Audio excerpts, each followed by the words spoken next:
بسم الله الرحمن الرحيم.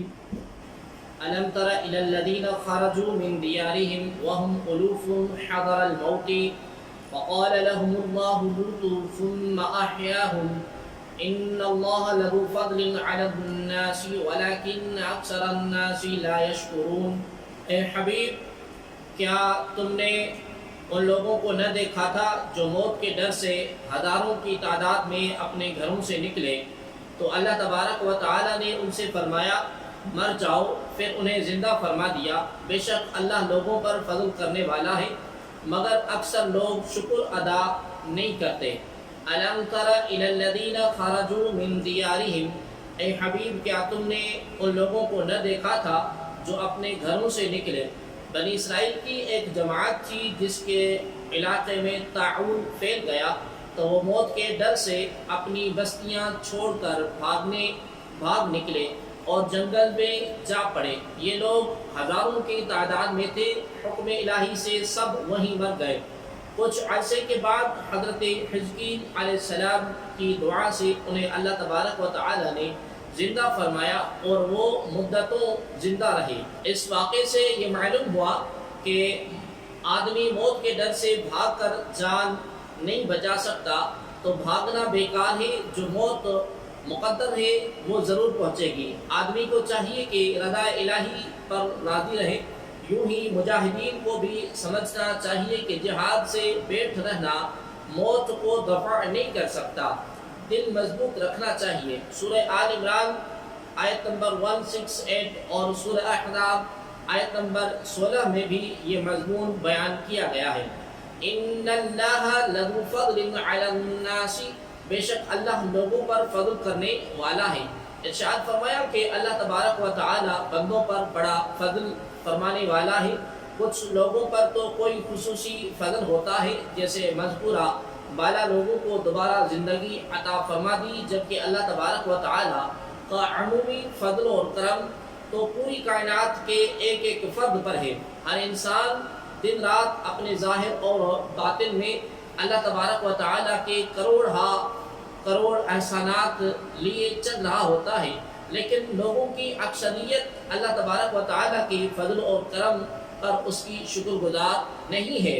وَقَاتِلُوا فِي سَبِيلِ اللَّهِ وَاعْلَمُوا أَنَّ اللَّهَ سَمِيعٌ عَلِيمٌ، اور اللہ کی راہ میں لڑو اور جان لو کہ اللہ سننے والا جاننے والا ہے۔ وَقَاتِلُوا فِي سَبِيلِ اللَّهِ، اور اللہ کی راہ میں لڑو۔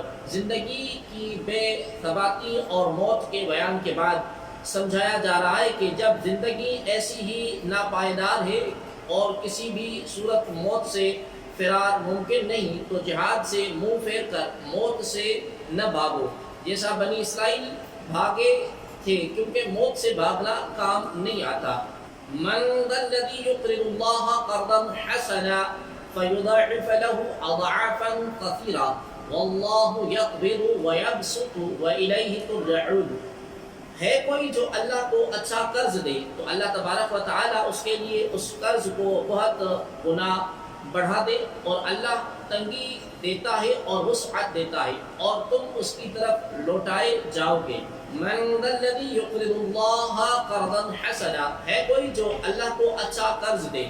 راہ خدا میں اخلاص کے ساتھ خرچ کرنے کو قرض سے تعبیر فرمایا۔ یہ اللہ تعالیٰ کا کمال درجے کا لطف اور کرم ہے، کیونکہ بندہ اس کا بنایا ہوا اور بندے کا مال اس کا عطا فرمایا ہوا حقیقی مالک وہ جب کہ بندہ اس کی عطا سے مجازی ملک رکھتا ہے، مگر قرض سے تعبیر فرمانے میں یہ بات دل میں بٹھانا مقصود ہے کہ جس طرح قرض دینے والا اطمینان رکھتا ہے کہ اس کا مال ضائع نہیں ہوتا اور وہ اس کی واپسی کا مستحق ہے، ایسا ہی راہ خدا میں خرچ کرنے والے کو اطمینان رکھنا چاہیے کہ وہ اس خرچ کرنے والے کا بدلہ یقیناً پائے گا، اور وہ بھی معمولی نہیں بلکہ کئی گنا بڑھا کر پائے گا۔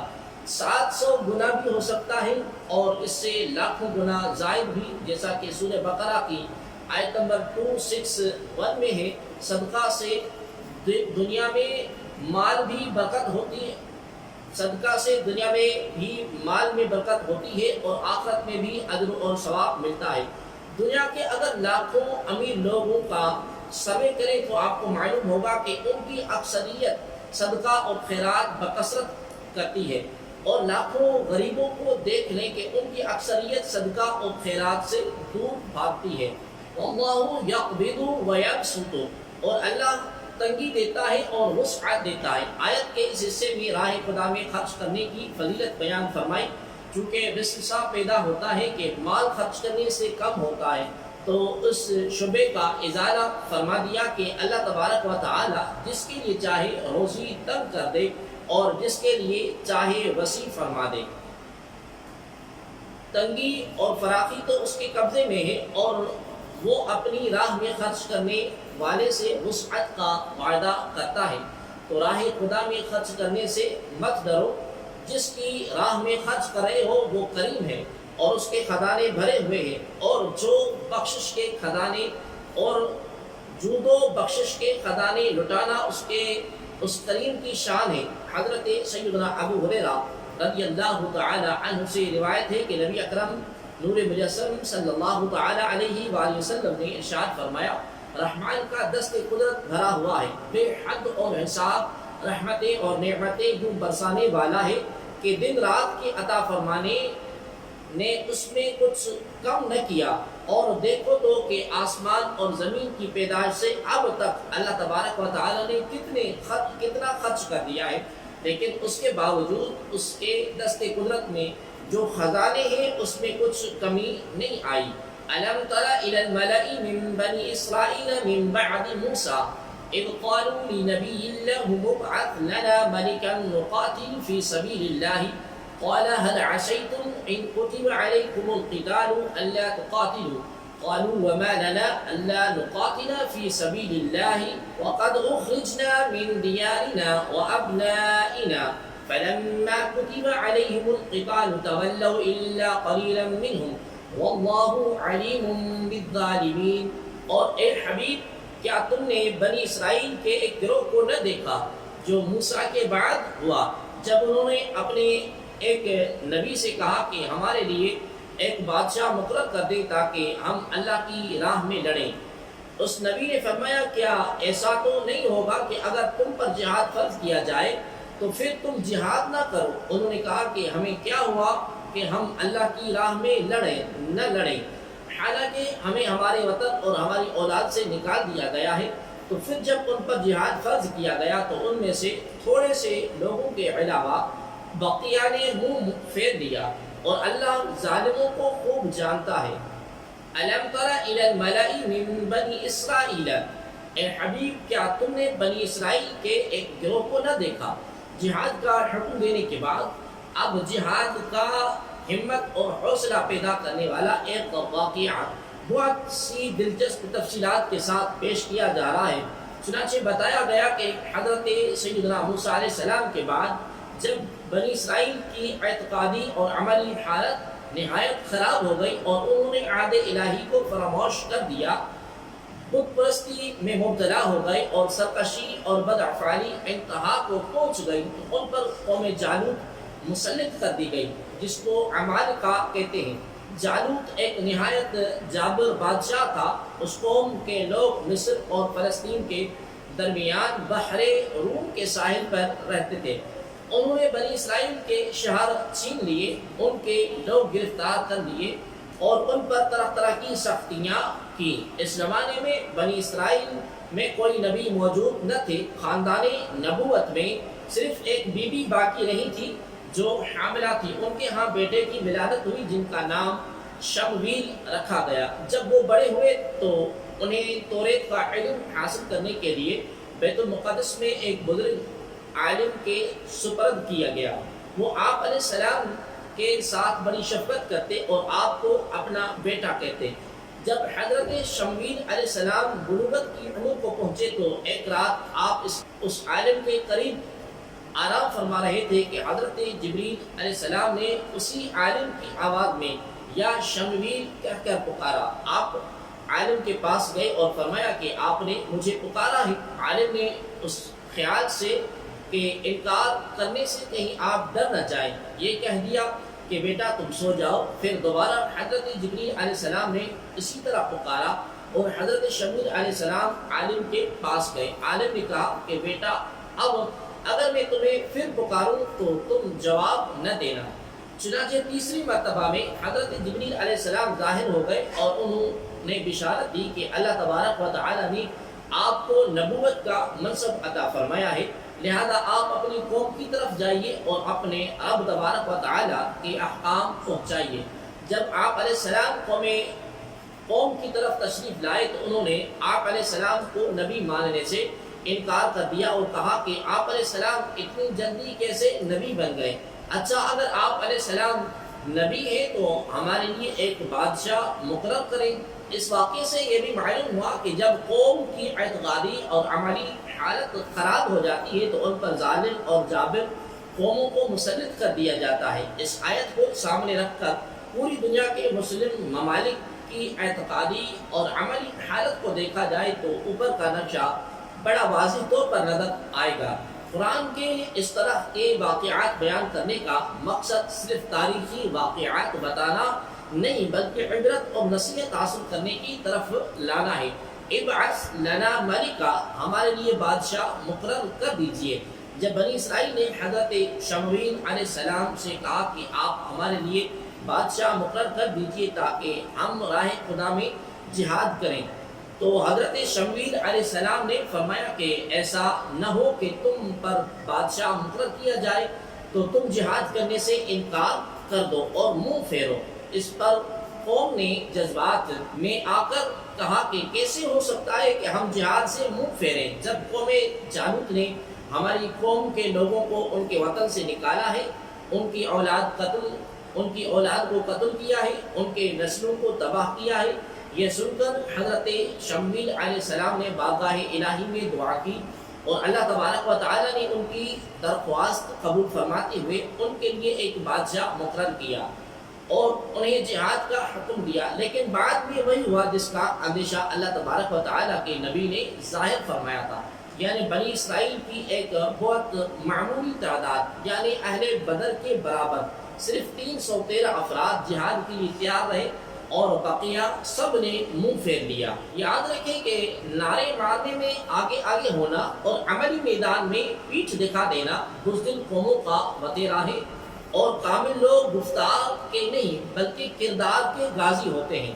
وقال لهم نبيهم ان الله قد بعث لكم طالوت ملكا قالوا ان يكون له الملك علينا ونحن احق بالملك منه ولم يؤت سعة من المال قال ان الله اصطفاه عليكم وزاده بسطة في العلم والجسم والله يؤتي ملكه من يشاء والله واسع عليم. اور ان سے ان کے نبی نے فرمایا بے شک اللہ نے طالوت کو تمہارا بادشاہ مقرر کیا ہے. وہ کہنے لگے کہ اسے ہمارے اوپر کہاں سے بادشاہی حاصل ہو گئی، حالانکہ ہم اس سے زیادہ سلطنت کے مستحق ہیں اور اسے مال میں بھی وسعت نہیں دی گئی. اس نبی نے فرمایا اسے اللہ تبارک و تعالی نے تم پر چن لیا ہے اور اسے علم اور جسم میں کشادگی زیادہ دی ہے اور اللہ جس کو چاہے اپنا ملک دے اور اللہ وسعت والا علم والا ہے. وقال لهم نبيهم، اور ان سے ان کے نبی نے فرمایا بنی اسرائیل نے چونکہ بادشاہ مقرر کرنے کی درخواست دی تھی، چنانچہ حضرت شمویل علیہ السلام کو اللہ تبارک و تعالی سے ایک عصا ملا اور بتایا گیا کہ جو شخص تمہاری قوم کا بادشاہ ہوگا اس کا قد اس عصا کے برابر ہوگا. چنانچہ لوگوں کی پیمائش کرنے پر طالوت کا قد اس عصا کے برابر نکلا تو حضرت شمویل علیہ السلام نے فرمایا میں تمہیں حکم الہی سے بنی اسرائیل کا بادشاہ مقرر کرتا ہوں. اور بنی اسرائیل نے فرمایا کہ اللہ تبارک و تعالی نے طالوت کو تمہارا بادشاہ بنا کر بھیجا ہے. بنی اسرائیل کے سرداروں نے اپنے نبی حضرت شمویل علیہ السلام سے کہا کہ نبوت تو لادی بن یعقوب علیہ السلام کی اولاد میں چلی آتی ہے اور سلطنت یہود بن یعقوب کی اولاد میں، جبکہ طالوت ان دونوں خاندانوں میں سے نہیں ہے، نیز یہ غریب آدمی ہے، کوئی مال اور دولت اس کے پاس ہے نہیں، تو یہ بادشاہ کیسے ہو سکتا ہے؟ اس سے زیادہ تو بادشاہ کی حقدار ہم ہیں. اس معاملے میں یہ بنی اسرائیل کی پہلی نافرمانی تھی کہ اللہ تبارک و تعالیٰ کے حکم کے مقابلے میں اپنا قیاس کیا اور بلا وجہ کی بحث کی۔ انہیں بتایا گیا کہ سلطنت کوئی وراثت نہیں کہ کسی نسل اور خاندان کے ساتھ خاص ہو، اس کا دار و مدار صرف فضل الہی پر ہے۔ طالوت کو تم پر اللہ تبارک و تعالیٰ نے بادشاہ مقرر کیا، نیز وہ علم اور قوت میں تم سے بڑھ کر ہے، اور چونکہ علم اور قوت سلطنت کے لیے بڑے معاون ہوتے ہیں، اور طالوت اس زمانے میں تمام بنی اسرائیل سے زیادہ علم رکھتا ہے اور سب سے جسیم اور توانا تھا، اس لیے وہی بادشاہ کا مستحق ہے، اور اللہ تبارک و تعالیٰ جسے چاہے اپنا ملک دے۔ اس واقعے سے بہت سی چیزیں معلوم ہوتی ہیں، پر ایک حکم الہی کے مقابلے میں اپنے اندازے تخمینے قائم کرنا ناجائز ہے۔ نمبر 2، علم مال سے افضل ہے۔ نمبر 3، حکمران ہونے کا معیار مال و دولت نہیں بلکہ علم اور قوت اور قابلیت اور صلاحیت ہے۔ نمبر 4، بغیر استحقاق کے نسل در نسل بادشاہت غلط ہے۔ ہر آدمی کو اس کی صلاحیت پر پرکھا جائے۔ یہاں جسے بادشاہ مقرر کیا گیا اسے قد کی طول یعنی لمبائی کی وجہ سے طالوت کا نام دیا گیا۔ یہ بنیامین بن حضرت یعقوب علیہ السلام کی اولاد سے تھے۔ قال لهم نبیهم ان آیت ملکہ ان یأتیکم التابوت فیہ سکینۃ من ربکم وبقیۃ مما ترک آل موسیٰ وآل ہارون تحملہ الملائکۃ ان فی ذلک لآیۃ لکم ان کنتم مؤمنین۔ اور ان سے ان کے نبی نے فرمایا اس کی بادشاہی کی نشانی یہ ہے کہ تمہارے پاس وہ تابوت آ جائے گا جس میں تمہارے رب کی طرف سے دلوں کا چین ہے، اور معزز موسیٰ اور معزز ہارون کی چھوڑی ہوئی چیزوں کا بقیہ ہے، فرشتے اسے اٹھائے ہوئے ہوں گے۔ بے شک اس میں تمہارے لیے بڑی نشانی ہے اگر تم ایمان والے ہو۔ ان آیت ملکی، بے شک اس کی بادشاہی کی نشانی یہ ہے۔ بنی اسرائیل نے چونکہ طالوت کی بادشاہی پر کوئی نشانی نہیں مانگی تھی، اس پر حکم الہی سے حضرت شمویل علیہ السلام نے فرمایا کہ طالوت کی بادشاہی کی نشانی یہ ہے کہ تمہارے پاس تمہارا وہ مشہور اور معروف بابرکت تابوت آ جائے گا جس سے تمہیں تسکین ملتی تھی، اور جس میں حضرت موسیٰ علیہ السلام اور حضرت ہارون علیہ السلام کے تبرکات تھے۔ یہ تابوت اللہ تبارک و تعالیٰ نے حضرت آدم علیہ السلام پر نازل فرمایا تھا۔ اس میں تمام انبیاء علیہ السلام کی تصویریں تھیں، ان کے مکانات کی تصویریں تھیں، اور آخر میں حضرت سید الانبیاء صلی اللہ علیہ وآلہ وسلم کی اور حضور قرون صلی اللہ علیہ وسلم کی مقدس گھر کی تصویر ایک سرخ یاقوت میں تھی، جس میں آپ کریم صلی اللہ علیہ وآلہ وسلم نماز کی حالت میں قیام میں ہیں، اور آپ صلی اللہ علیہ وسلم کے ارد گرد آپ کے صحابہ رضی اللہ تعالی عنہم اجمعین موجود ہیں۔ حضرت آدم علیہ السلام نے ان تمام تصویروں کو دیکھا۔ یہ صندوق نسل در نسل منتقل ہوتا ہوا حضرت موسیٰ علیہ السلام تک پہنچا۔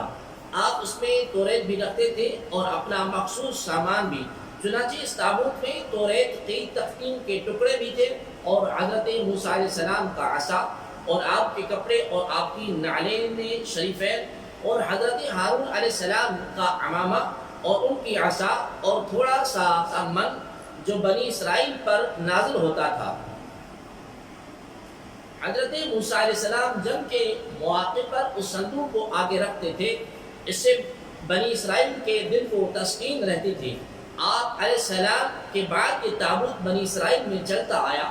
جب انہیں کوئی مشکل درپیش ہوتی وہ اس تابوت کو سامنے رکھ کر دعائیں کرتے اور کامیاب ہوتے، دشمنوں کے مقابلے میں اس کی برکت سے فتح پاتے۔ جب بنی اسرائیل کی حالت خراب ہوئی اور ان کی بدعملی بہت بڑھ گئی اور اللہ تبارک و تعالی نے ان پر عمالقہ کو مسلط کیا، تو وہ ان سے تابوت چھین کر لے گئے اور اس کو نجس اور گندے مقامات میں رکھا اور اس کی بے حرمتی کی، اور ان گستاخوں کی وجہ سے عمالقہ کے لوگ طرح طرح کے امراض اور مصائب میں مبتلا ہو گئے۔ ان کی 5 بستیاں ہلاک ہو گئیں، اور انہیں یقین ہو گیا کہ تابوت کی توہین اور بے ادبی ہی ان کی بربادی کا باعث ہے۔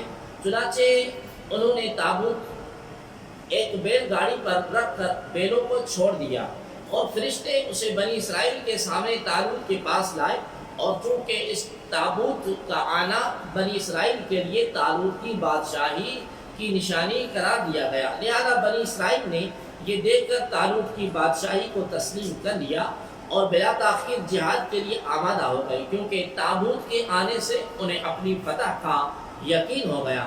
طالوت نے بنی اسرائیل میں سے 70,000 جوان منتخب کیے، جن میں حضرت داؤد علیہ السلام بھی تھے۔ ناظرین محترم، اس واقعے سے کئی مسائل معلوم ہوتے ہیں۔ نمبر 1، بزرگوں کے تبرکات کا اعزاز اور احترام لازم ہے، ان کی برکت سے دعائیں قبول ہوتی ہیں اور حاجتیں پوری ہوتی ہیں۔